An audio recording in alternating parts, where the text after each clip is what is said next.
this footage was sent in to us by the parents of a 9-year-old child who recorded it.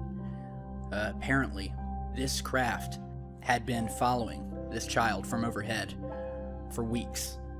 And the parents didn't believe the child when the child came and told them about it, because anytime the parents eventually came out and looked, they were unable to view this craft. It was almost as if this craft had made itself invisible to the parents and only visible to the child, who was, needless to say, very frightened by this thing. And this further corroborates other stories by in which these UFOs follow children, presumably to abduct them. And this craft was luckily caught on video by the child, who had ran in to get their parents' cellular phone, ran back out, started recording the craft in mid-flight.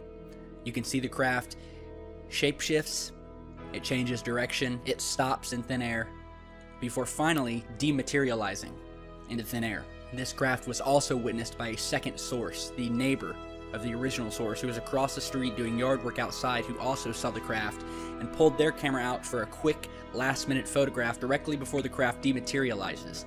And you can see that in this image here shows the very clear capture of this craft, which is extremely mysterious and apparently had been following this child for weeks, seen outside above in the sky daily by this child, and only seen by this child. Now, how it was seen by the source across the street, I can only say that the craft had made itself invisible only to the parents of the child. However, when caught on footage by the neighbor and the child, has not been seen since, thankfully. That is one good thing to come out of this story. The craft has not shown up, which would indicate clearly that this thing has known it's been caught on camera, and all I can say is thank you to the source who sent it in, who is both her and her neighbor, watching out for this craft, and has been shaken up by this whole situation. And we want to know from you guys if you've ever heard of something similar or have known any stories about these UFOs following children. So be sure to email us. Our contact information is down in the video description. Hit the like and subscribe button on your way out and let us know what you think down in the comments. And stick around because we've got a lot more coming.